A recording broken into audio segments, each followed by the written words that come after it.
Hey guys, Tamika of Custom Woodburn here with another live sales chew.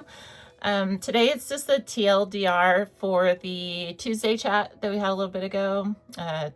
Ended up going about 2.5 hours, mostly talking about post-sale processes.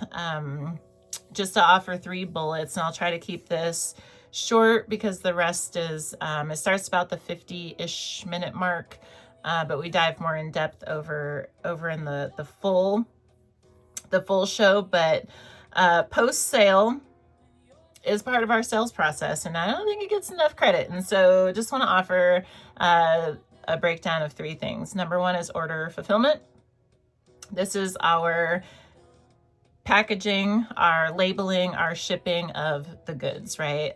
We don't get to stop when the live show's done. We got to get the stuff sent out as soon as possible. Could do whole shows dedicated just to the packaging and shipping. We're not going to do that today, but as soon as possible, getting systems in there to make it efficient and get them items out as soon as possible.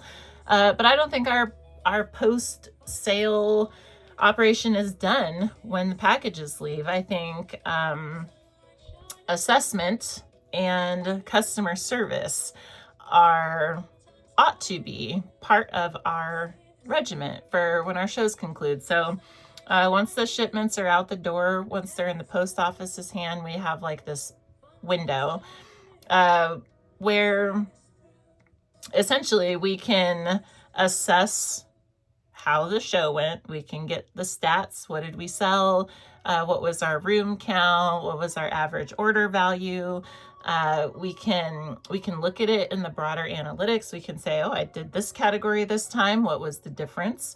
I was in trying this starting bid for this time. So what was the difference? How did it perform differently? When we're done with our show, once we get the shipments out, all of this information is like fresh in our mind. This is the time, in my view, to really pause and ask ourselves what worked, what didn't, what did we like about that show, what did we not love about whatever we did there. Anything that stands out to us, kind of capture it. But then also look at the numbers, right? Whatnot specifically, they offer all types of numbers in our analytics. And it does behoove us to have a look-see, especially if we've got financial goals, because numbers don't lie and numbers can help guide our decision making. So we don't want to do a number of shows and then look, because what if we catch something and we say, hey, I need to nip that in the butt and adjust this before I go live again, right? We might want to assess before we go sourcing again, because we might go look and say, oh my gosh, I just realized my customers love these items here, hands down, and I wouldn't have known unless I looked at this numbers or whatever like that. And so we want to assess, in my view, as soon as possible, because it will guide our sourcing and our sales format process, potentially, how we schedule our future shows, how we show up and what we show up with, and this kind of stuff for our future shows. And we'll forget if we don't do it kind of immediately. But aside from checking our stats, analytics, and numbers, I'm always going to say this, the number 1 tool for assessment is watching past shows. I know it's cringe to a lot of folks, but but it's also about impossible to watch a past show and not be able to identify at least one thing we can improve on, right? And if we want to improve, we want to get better, we want to be more successful, we want to connect and click better with our audience, this is key. And it is a fantastic tool. So we can watch our past shows and assess how our energy was, how our lighting and tech was, how we showed the products, our pace. We can assess all the things. We don't have to fix everything at once, but just identifying something that we can tweak a little bit will set us up for success in the future. So assessment is very important and should be just part of our process, in my opinion. The last thing is customer service. And so this is the follow-up for the sales, right? As customers start receiving their packages or not, right? We can be involved there. A lot of folks in the chat today were saying that they go check and make sure packages were delivered, so that sometimes things get delayed in transit. If things do get delayed, they can reach out to the customer, let them know, hey, I see this is delayed, just so you know, I'm watching it, and I will reach out if a refund is needed or if it gets lost or anything like that. Little things like this follow-up for customer service can make very big impressions on our buyers. And so I think it's a really nice touch. And if we just kind of work it in, prioritize it, work it into our process and system, then we can make sure that it's that we're leveraging and benefiting from having a functional customer service hat and department for our business, right? So aside from that, we talked about reviews. Reviews offer data, good, bad, or indifferent, but they also offer opportunity to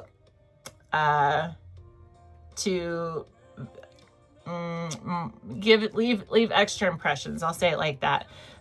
Primarily, if folks leave bad reviews, how we respond can make or break not only the connection that of the person who left the review, but everybody else who may see it, because they are public.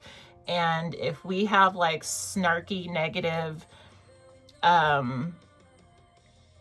responses to customers, whether it was a purchase or a giveaway, that can tell other onlookers whether or not, it can help other onlookers decide whether or not they would like to shop with you as well.